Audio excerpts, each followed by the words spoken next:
Docker recently unveiled the Docker Hub MCP Server. Let's take a look how you can configure and use it. So you go to your Docker desktop and you go to MCP Toolkit.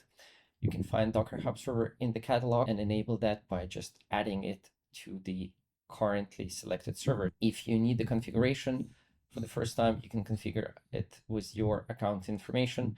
I've done that before.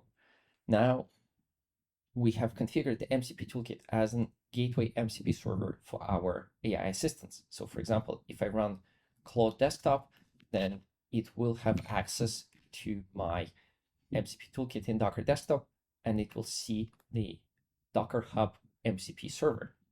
We can see it here and see the tools that it offers. If I will say, please list the repositories that I have in my personal namespace on Docker Hub, we can instruct our AI assistant to use MCP tools to go and fetch information all the way from Docker Hub. While it is answering and running these tools, we can take a look what do I have there.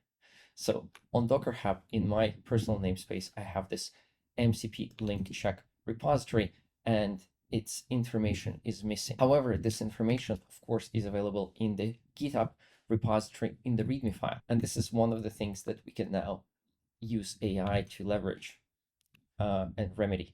So what we can say, please fill the Docker Hub info for that using README from the GitHub. Since Claude can go to the web, it can fetch the README from GitHub and get the information, and then it can use the MCP server for Docker Hub to update my repository on Docker Hub.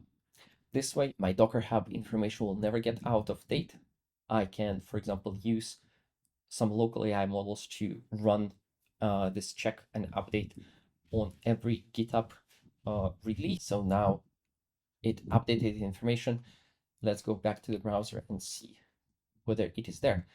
MCP link check server, the information from the GitHub page. Maybe it's not the most correct approach because there is a difference between GitHub README and Docker Hub README, but this is what we can do with MCP server on Docker Hub, as well as ask it to execute commands in all the available tools, hardened images, repository infos, listing things, searching things, and so on. Take it for the spin, enable it in your AI assistant. Tell us what you think.